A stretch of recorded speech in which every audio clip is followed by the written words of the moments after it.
ओम श्री परमात्मा नमः। श्रीमद् भगवद गीता अथ तृतीय अध्याय श्लोक संख्या 21। भगवान को उवाच यद् यदाचरति श्रेष्ठ स्तत्तदेवेतर जनः स यत् प्रमाणं कुरुते लोकस्तदनु वर्तते। श्रेष्ठ मनुष्य जो जो आचरण करती अन्य मनुष्य माने सही आचरण करती। से जहाँ किछि प्रमाण कर दियंती अन्य माने तदनुसार आचरण करती। व्याख्या यद् यदाचरति श्रेष्ठ स्तत्तदेवेतर जनः। जे संसार शरीरादि पदार्थ को एवं स्वयं निज स्वरूप को तत्व जानती से होचंती श्रेष्ठ पुरुष। तांकु स्वाभाविक भावे अनुभव हुए जे शरीर इंद्रिय मन बुद्धि धन कुटुंब इत्यादि संसारर कौन सी जिनिस बा वस्तु निजर नुहे। केवल सेतिक नुहे, सही श्रेष्ठ पुरुष त्याग वैराग्य प्रेम ज्ञान सद्गुण आदि को मध्य निजर मन करती नहीं। कारण सेगुड़ी को निजर मन कले व्यक्तित्व पुष्ट हुए एवं यह भगवत प्राप्ति रे बाधक। मु त्यागी मु वैरागी मु सेवक मु भक्त प्रभृति भावगुड़िक मध्य व्यक्तित्व को पुष्ट करिथिबा जोगु तत्वप्राप्ति रे बाधक होती। श्रेष्ठ पुरुषंक ठारे जड़ता संबंध ठारू हेउथुबा व्याष्टि अहंकार आदौ न थाए। केवल व्यवहार निमंते समष्टि अहंकार थाए एवं ताहा संसार सेवारे लागी रहे। कारण अहंकार भी संसारर संसाररू मिलिथिबा शरीर धन परिवार पद योग्यता अधिकार प्रभृति समस्त पदार्थ सदुपयोग करने अर्थात परहित लगाइबा पई मिलिछि। उपभोग बा निजर अधिकार साब्यस्त करने नुहे। जे एगुड़ी को निजर और निज पाई मन करे उपभोग करे भगवान ताकू चोर कहती। जो भुंक्ते स्तेन एवश ये सब पदार्थ समष्टिर केबे हेले व्याष्टिर नुहे। प्रकृत में यही पदार्थ गुड़िक सहित आमर कौन संबंध नहीं। श्रेष्ठ पुरुषंकर तथाकथित शरीरादि पदार्थ संसार होइतिबारु स्वतः संसार सेवारे लगी जाए। समस्तंकर हितरे तांकर स्वाभाविक प्रवृत्ति थाए। देवा भावरु समाजरे ऐक्य स्थापित हुए और प्रेम जागृत हुए एवं नेवा भावरु संघर्ष सृष्टि हुए। देवा भाव उद्धारकारक एवं नेवा भाव पतनकारक। शरीर को मु मोर बा मो पाई मन कले नेवा भाव उत्पन्न हुए। शरीर संगे कौन संबंध नथिबा जोगु श्रेष्ठ पुरुष मानकर लेश मात्रे भी नेवा भाव न थाए। तेणु तांकर प्रत्येक क्रिया परहितकारी हुए। एहीपरि श्रेष्ठ पुरुषंक दर्शन स्पर्श वार्तालाप चिंतन इत्यादि द्वारा लोकमानंकर स्वतः मंगल हुए। केवल एतिक नुहे, तांको शरीर को स्पर्श करी बहुथुबा वायु द्वारा मध्य लोकमानंकर हित हुए। एपरि श्रेष्ठ पुरुष दुई प्रकार। प्रथम अवधूत श्रेणीर एवं द्वितीय आचार्य श्रेणीर। अवधूत श्रेणीर श्रेष्ठ पुरुष केवल अवधूत मानक पई आदर्श साधारण लोकंक पई आदर्श नुहंती। किंतु आचार्य श्रेणीर श्रेष्ठ पुरुष समस्तंक पई आदर्श, जहाँको आचरण सर्वदा शास्त्र मर्यादा अनुकूल। एठारे सही आचार्य श्रेणीर श्रेष्ठ पुरुषंक कथा वर्णना करा जायछि। केही देखंतु बा न देखंतु अहम भाव और ममता न थिबा जोगु तांको द्वारा स्वाभाविक भावे कर्तव्य पालित हुए। जंगल रे जो पुष्प प्रपुष्टित होई मौली झड़ी जाए ताकू कहीं देखि न पारिले मध्य निज सुगंधरे ताहा चतुर्दिग महकाई दुर्गंध नाश कर दिए। ठीक सेहीपरि कहीं बुझंतु बा न बुझंतु श्रेष्ठ पुरुषों द्वारा परहित निमंते असीम भाव थिबारु सारा संसारर स्वाभाविक भावे बहुत उपकार साधित हुए। कारण व्यक्तित्व अहम भाव और ममता नाश होइथिबारु भगवानंकर जो शक्ति द्वारा संसारर ସ୍ୱତଃ ହିତ ସାଧନ ହୁଏ, ସେହି ପାଳନ ଶକ୍ତି ସହିତ ତାଙ୍କର ଏକତ୍ୱ ହୋଇଯାଏ।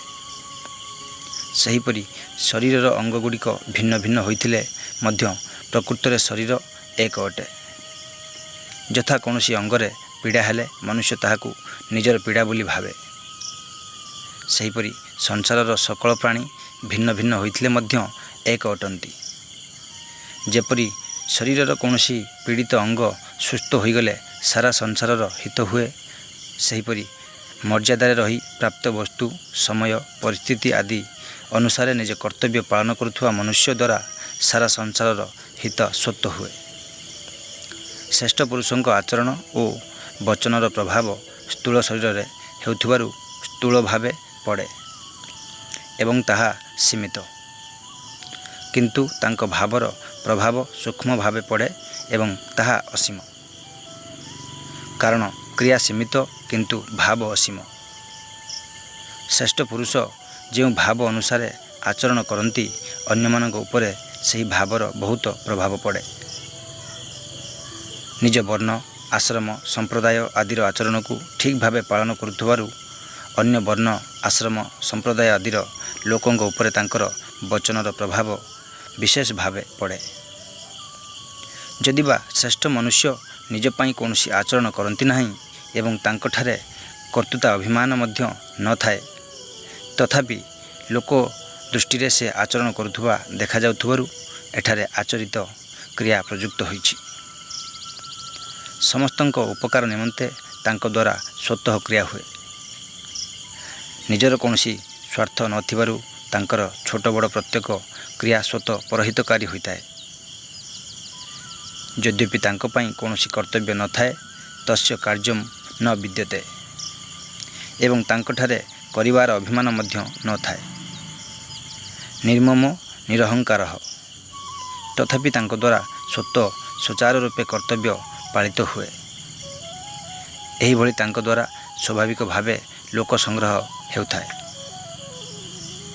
ବିଶେଷ କଥନ ପ୍ରାୟ ଦେଖାଯାଏ ଯେ ସମାଜ, ସମ୍ପ୍ରଦାୟ, ଜାତି, ବର୍ଣ୍ଣ, ଆଶ୍ରମ ଆଦିରେ ଯେଉଁମାନେ ଶ୍ରେଷ୍ଠ ମନୁଷ୍ୟ ରୂପେ ପରିଗଣିତ ହୁଅନ୍ତି ଏବଂ ଯେଉଁମାନଙ୍କୁ ଲୋକେ ଶ୍ରେଷ୍ଠ ମନେକରି ଆଦର ଦୃଷ୍ଟିରେ ଦେଖନ୍ତି, ସେମାନଙ୍କ ଆଚରଣ ଅନୁସାରେ ସେହି ସମାଜ, ସମ୍ପ୍ରଦାୟ, ଜାତି ଆଦିର ଲୋକେ ଆଚରଣ କରିଥାନ୍ତି। ଅନ୍ତଃକରଣରେ ଧନ ଓ ପଦବୀର ମହତ୍ତ୍ୱ ଥିବାରୁ ଲୋକେ ଅଧିକ ଧନବାନ, ଲକ୍ଷପତି, କୋଟିପତି ତଥା ଉଚ୍ଚପଦସ୍ଥ ନେତା, ମନ୍ତ୍ରୀ ଆଦି ବ୍ୟକ୍ତିଙ୍କୁ ଶ୍ରେଷ୍ଠ ମନେ କରନ୍ତି ଏବଂ ସେମାନଙ୍କୁ ବହୁତ ଆଦର ଦୃଷ୍ଟିରେ ଦେଖନ୍ତି। ଯେଉଁମାନଙ୍କର ଅନ୍ତଃକରଣରେ ଜଡ଼ ବସ୍ତୁର ମହତ୍ତ୍ୱ ରହିଛି, ସେମାନେ ବାସ୍ତବରେ ଶ୍ରେଷ୍ଠ ନୁହନ୍ତି କି ସେମାନେ ଶ୍ରେଷ୍ଠ ବ୍ୟକ୍ତିକୁ ବୁଝିପାରିନାହାନ୍ତି। ଯାହାକୁ ସେମାନେ ଶ୍ରେଷ୍ଠ ବୋଲି ଭାବନ୍ତି, ସେ ପ୍ରକୃତରେ ଶ୍ରେଷ୍ଠ ନୁହେଁ। ଯଦି ସେମାନଙ୍କ ହୃଦୟରେ ଧନର ଅଧିକ ମହତ୍ତ୍ୱ ଅଛି, ତେବେ ସେମାନଙ୍କ ଉପରେ ଧନଶୀଳ ବ୍ୟକ୍ତିର ପ୍ରଭାବ ପଡ଼େ। ଯଥା ଚୋର ଉପରେ ଚୋରଙ୍କ ସର୍ବଦାର ପ୍ରଭାବ ପଡ଼େ। ପ୍ରକୃତରେ ଶ୍ରେଷ୍ଠ ନ ହୋଇଥିଲେ ମଧ୍ୟ ଲୋକେ ଶ୍ରେଷ୍ଠ ମାନୁଥିବାରୁ ସେହି ଧନୀ ତଥା ଉଚ୍ଚପଦସ୍ଥ ବ୍ୟକ୍ତିଙ୍କର ଆଚରଣ ସମାଜରେ ସ୍ୱତଃ ପ୍ରଚାରିତ ହୋଇଥାଏ। ଧନ ଯୋଗୁଁ ଶ୍ରେଷ୍ଠ ଗଣ୍ୟ ହେଉଥିବା ବ୍ୟକ୍ତିମାନେ ଯେଉଁ ସବୁ ଉପାୟରେ ଧନ ରୋଜଗାର କରନ୍ତି ଓ ଜମା କରନ୍ତି, ତାହା ଯେତେ ଗୁପ୍ତ ହେଲେ ମଧ୍ୟ ସମାଜରେ ସେହି ଉପାୟଗୁଡ଼ିକର ପ୍ରଚାର ସ୍ୱତଃ ହୋଇଯାଏ। ଏଥିପାଇଁ ପାଠଶାଳାରେ ଦୁର୍ଗୁଣ ଶିକ୍ଷା ଦିଆଯାଉନଥିଲେ ମଧ୍ୟ ଆଜିକାଲି ମିଛ, କପଟ, ବେଇମାନୀ, ବିଶ୍ୱାସଘାତକତା, ଚୋରି ଇତ୍ୟାଦି ସମାଜରେ ବିସ୍ତାର ଲାଭ କରୁଛି। ବଡ଼ ଦୁଃଖ ଓ ବିସ୍ମୟର କଥା ହେଲା, ଆଜିକାଲି ଲୋକେ ଜଣେ ଲକ୍ଷପତିକୁ ତ ଶ୍ରେଷ୍ଠ ମନେ କରୁଛନ୍ତି, ଅଥଚ ପ୍ରତିଦିନ ଲକ୍ଷେ ଭଗବାନ ନାମ ଜପ କରୁଥିବା ବ୍ୟକ୍ତିକୁ ଶ୍ରେଷ୍ଠ ମନେ କରୁନାହାନ୍ତି।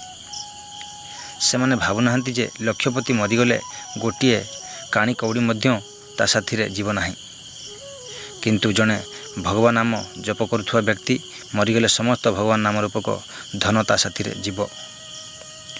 ଗୋଟିଏ ନାମ ମଧ୍ୟ ତାକୁ ଛାଡ଼ି ରହିବ ନାହିଁ। ନିଜ ନିଜ ସ୍ଥାନ ବା କ୍ଷେତ୍ରରେ ମୁଖ୍ୟ ବୋଲାଉଥିବା ଅଧ୍ୟାପକ, ବକ୍ତା, ଆଚାର୍ଯ୍ୟ, ଗୁରୁ, ନେତା, ଶାସକ, ମହନ୍ତ, କଥାବାଚକ, ପୂଜାରୀ ଆଦି ସମସ୍ତଙ୍କୁ ନିଜ ନିଜ ଆଚରଣ ପ୍ରତି ବିଶେଷ ସାଧନ ରହିବା ଅତ୍ୟନ୍ତ ଆବଶ୍ୟକ।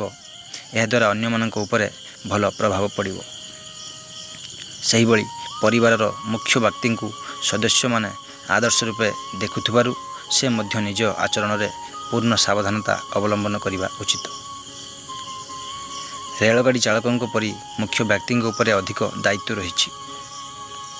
ଯାତ୍ରୀମାନେ ରେଳଗାଡ଼ିରେ ଶୋଇପାରନ୍ତି, କିନ୍ତୁ ଚାଳକକୁ ସର୍ବଦା ଜାଗ୍ରତ ରହିବାକୁ ପଡ଼େ। ତା'ର ସାମାନ୍ୟ ଅସାବଧାନତାରେ ଦୁର୍ଘଟଣା ଘଟିବାର ସମ୍ଭାବନା ଥାଏ। ତେଣୁ ସଂସାରରେ ନିଜ ନିଜ କ୍ଷେତ୍ରରେ ଶ୍ରେଷ୍ଠ ମାନ୍ୟଗଣ ସମସ୍ତ ବ୍ୟକ୍ତିଙ୍କୁ ନିଜ ଆଚରଣ ପ୍ରତି ବିଶେଷ ସଚେତନ ହେବାର ଆବଶ୍ୟକତା ରହିଛି। ସ ଯତ୍ ପ୍ରମାଣମ୍ କୁରୁତେ ଲୋକସ୍ତଦାନୁ ବର୍ତ୍ତତେ। ଯାହାଙ୍କ ଅନ୍ତଃକରଣରେ କାମନା, ମମତା, ଆସକ୍ତି, ସ୍ୱାର୍ଥ, ପକ୍ଷପାତ ଆଦି ଦୋଷ ନାହିଁ ଏବଂ ନାଶବାନ ପଦାର୍ଥକୁ ମହତ୍ତ୍ୱ ଦେବା ତଥା କିଛି ପାଇବାର ଭାବ ନାହିଁ, ସେହିପରି ମନୁଷ୍ୟଙ୍କ ବଚନର ପ୍ରଭାବ ସ୍ୱତଃ ଅନ୍ୟମାନଙ୍କ ଉପରେ ପଡ଼େ। ତେଣୁ ଲୋକେ ତାଙ୍କ ବଚନ ଅନୁସାରେ ଆଚରଣ କରିବାରେ ଲାଗିଯାଆନ୍ତି। ଏଠାରେ ସନ୍ଦେହ ହୋଇପାରେ, ଯଦି ଆଚରଣ କଥା କୁହାଗଲା ତେବେ ପ୍ରମାଣ କଥା କହିବାର ଆବଶ୍ୟକତା କ'ଣ? ଆଉ ଯଦି ପ୍ରମାଣ କଥା କୁହାଗଲା ତେବେ ଆଚରଣ କଥା କହିବାର ଆବଶ୍ୟକତା କ'ଣ? ଏହାର ସମାଧାନ ହେଲା, ଯଦ୍ୟପି ଆଚରଣ ମୁଖ୍ୟ, ତଥାପି ଜଣଙ୍କ ଦ୍ୱାରା ସବୁ ବର୍ଣ୍ଣ, ଆଶ୍ରମ, ସମ୍ପ୍ରଦାୟ ଆଦି ଅନୁସାରେ ଆଚରଣ ସମ୍ଭବ ନୁହେଁ। ଏଣୁ ଶ୍ରେଷ୍ଠ ମନୁଷ୍ୟ ଯେଉଁ ବର୍ଣ୍ଣ, ଆଶ୍ରମ ଆଦିରେ ଥାନ୍ତି, ତଦନୁସାରେ ସେ ପୂର୍ଣ୍ଣ ଭାବେ ଆଚରଣ କରନ୍ତି। କିନ୍ତୁ ଅନ୍ୟ ବର୍ଣ୍ଣ, ଆଶ୍ରମ, ସମ୍ପ୍ରଦାୟର ଲୋକମାନଙ୍କ ପାଇଁ ମଧ୍ୟ ସେ ନିଜ ବଚନ ଦ୍ୱାରା ଏବଂ ଶାସ୍ତ୍ର, ଇତିହାସ ପ୍ରଭୃତିର ପ୍ରମାଣ ଦ୍ୱାରା ଶିକ୍ଷା ଦିଅନ୍ତି ଯେ ନିଜ ପାଇଁ କିଛି ନ କରି ସମସ୍ତଙ୍କ ହିତ ଭାବନା ରଖି ନିଜ ନିଜ ବର୍ଣ୍ଣ, ଆଶ୍ରମ ଓ ସମ୍ପ୍ରଦାୟ ଅନୁସାରେ କର୍ତ୍ତବ୍ୟ ପାଳନ କରିବା କଲ୍ୟାଣ ପ୍ରାପ୍ତିର ସହଜ ଓ ଶ୍ରେଷ୍ଠ ସାଧନ। ତାଙ୍କ ବଚନରେ ପ୍ରଭାବିତ ହୋଇ ଅନ୍ୟ ବର୍ଣ୍ଣ, ଆଶ୍ରମ ଓ ସମ୍ପ୍ରଦାୟର ଲୋକେ ନିଜ ନିଜ କର୍ତ୍ତବ୍ୟ ପାଳନରେ ପ୍ରବୃତ୍ତ ହୁଅନ୍ତି। ଯଦ୍ୟପି ଆଚରଣର କ୍ଷେତ୍ର ସୀମିତ ଏବଂ ପ୍ରମାଣ ବଚନର କ୍ଷେତ୍ର ବିସ୍ତୃତ, ତଥାପି ଭଗବାନ ଶ୍ରେଷ୍ଠ ପୁରୁଷଙ୍କ ଆଚରଣ ବିଷୟରେ 5ଟି ପଦ କହିଛନ୍ତି। ଯତ୍ ଯତ୍ ତତ୍ ତତ୍ ଓ ବିଶେଷ ଭାବେ ଏବଂ ପ୍ରୟୋଗ କରିବାର ଅଭିପ୍ରାୟ ହେଉଛି ତାଙ୍କ ଆଚରଣ 5 ଗୁଣ ଅଧିକ ପ୍ରଭାବ ସମାଜ ଉପରେ ପଡ଼େ। ଏବଂ ପ୍ରମାଣ ବିଷୟରେ 2ଟି ପଦ ଯତ୍ ଓ ତତ୍ ଦେବାର ଅଭିପ୍ରାୟ ହେଉଛି ପ୍ରମାଣର ମାତ୍ର 2 ଗୁଣ ଅପେକ୍ଷାକୃତ କମ୍ ଅଭାବ ସମାଜ ଉପରେ ପଡ଼େ। ତେଣୁ ଭଗବାନ 2000 ଶ୍ଲୋକରେ ଲୋକ ସଂଗ୍ରହ ନିମନ୍ତେ କର୍ତ୍ତବ୍ୟ କର୍ମ ପାଳନ ଉପରେ ବିଶେଷ ଗୁରୁତ୍ୱ ଦେଇଛନ୍ତି। ଯଦି ଶ୍ରେଷ୍ଠ ମନୁଷ୍ୟ ନିଜ ନିଜ ବର୍ଣ୍ଣ, ଆଶ୍ରମ ଆଦି ଅନୁସାରେ ଆଚରଣ ନ କରି କେବଳ ପ୍ରଣାମ ଦିଅନ୍ତି, ତେବେ ଲୋକମାନଙ୍କ ଉପରେ ତାହାର ବିଶେଷ ପ୍ରଭାବ ପଡ଼ିବ ନାହିଁ। ଲୋକମାନେ ଭାବିପାରନ୍ତି ଯେ ଏହି କଥା କେବଳ କହିବା ଓ ଶୁଣିବା ଭିତରେ ସୀମିତ, କାରଣ ବକ୍ତା ତ ନିଜେ ମଧ୍ୟ ନିଜ କର୍ତ୍ତବ୍ୟ ପାଳନ କରୁନାହାନ୍ତି। ଏପରି ଭାବ ଜାଗ୍ରତ ହେଲେ ଲୋକମାନଙ୍କର ନିଜ ନିଜର କର୍ତ୍ତବ୍ୟ ପ୍ରତି ଅଶ୍ରଦ୍ଧା ଓ ଅରୁଚି ହେବାର ସମ୍ଭାବନା ଥାଏ। ତେଣୁ ଶ୍ରେଷ୍ଠ ପୁରୁଷ ନିଜେ ଆଚରଣ କରିବା ଓ ପ୍ରମାଣ ଉପସ୍ଥାପିତ କରିବା ଦ୍ୱାରା ଲୋକମାନଙ୍କୁ ସେମାନଙ୍କ କର୍ତ୍ତବ୍ୟରେ ନିୟୋଜିତ କରାଇ ସେମାନଙ୍କର ହିତ କରନ୍ତି। ଭଗବାନ ଉପଯୁକ୍ତ ପଦରେ ଏକ ବିଚିତ୍ର କଥା କହିଛନ୍ତି ଯେ କିଛି ବି ତାଙ୍କ ଆଚରଣକୁ ସେହିମାନେ ହିଁ ଅନୁସରଣ କରନ୍ତି। ଶ୍ରେଷ୍ଠ ହୋଇଥିଲେ ମଧ୍ୟ ଯେଉଁ ମନୁଷ୍ୟ ତାଙ୍କୁ ଶ୍ରେଷ୍ଠ ବୋଲି ଭାବେ ନାହିଁ, ସେ ତାଙ୍କ ଆଚରଣ ଓ ବଚନ ଅନୁସାରେ ଆଚରଣ କରିପାରନ୍ତି ନାହିଁ।